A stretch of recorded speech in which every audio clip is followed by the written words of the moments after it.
Google and Facebook have stepped up their efforts to tackle fake news. Google rolled out its fact-checking program to all languages and to its main search results page. Previously, it had only been available for Google News results in the US and the UK. Google's fact-checking program works by adding a fact-check label next to links. This label says what an article is claiming, the name of the organization making the claim, and whether independent fact-checking services have rated the article as true or false.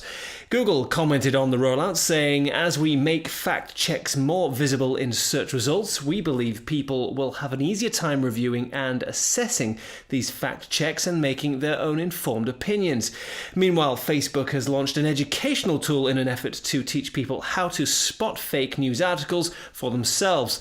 Over 3 days, Facebook users from 14 countries will see an advert at the top of their newsfeed, which, when clicked, takes them to a page containing advice on how to identify fake news.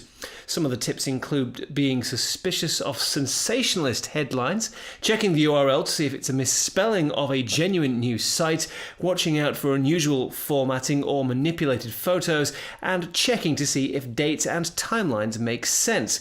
A spokesperson from Facebook said, "We think these tips will help people become more discerning readers, which is critically important as we're moving to a world where people need to be more skeptical about what they read to make sure they're not misled or lied to." Some have criticized Facebook's approach, however, casting doubt on whether directing users to read the article for only 3 days in 14 countries will have any meaningful impact. It's also been pointed out that Facebook is placing the responsibility for fact-checking on its users rather than developing a method of its own to stop fake news from being shared on the social network in the first place. Fake news has become a contentious issue in recent times after it was suggested that fake news articles may have influenced the results of the United States presidential election.